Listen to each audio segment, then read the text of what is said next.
5月20日，正副总统的就职典礼明仔载就要举行啊！表演团体今仔日下晡伫咧总统府头前的大厅总彩排，是声袂少民众去现场看国军联合甲仪队、台湾传统戏曲、造风车剧团，也有台语甲客家歌的表演，展现咱台湾多元族群的文化。也那国军嘛出动陆海空军机，要飞过总统府，向三军统帅来致意。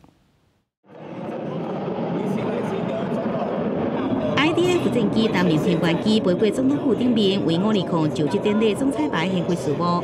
中华民国4军仪队。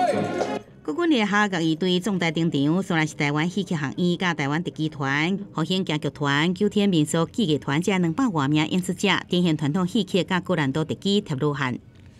尽量融合各个族群来演出，然后让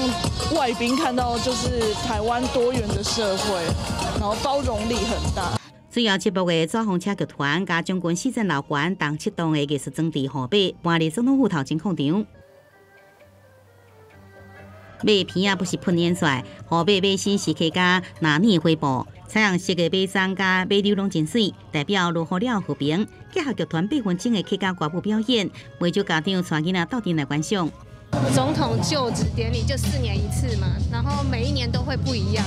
所以刚好他放假也带他出来走一走看一看。因为想说让小朋友就是接触一些比较多元的活动，然后他看到羽马也蛮兴奋的。国军也出动陆海空军的各型军机飞过总统府，向三军统帅致敬。由7克直升机挂大北的国旗通过总统府头前，后壁带着乌鹰、阿帕奇攻击，超级目镜蛇加海军 S704反舰直升机编队，也有5架 F-16V IDF 幻象2000用银河高教机进行空中分列式。最后大合唱时阵，5架 AT3 教练机组成雷虎小组，也用大杆的队形冲场喷出红色、蓝色、白色3色彩烟来做结束。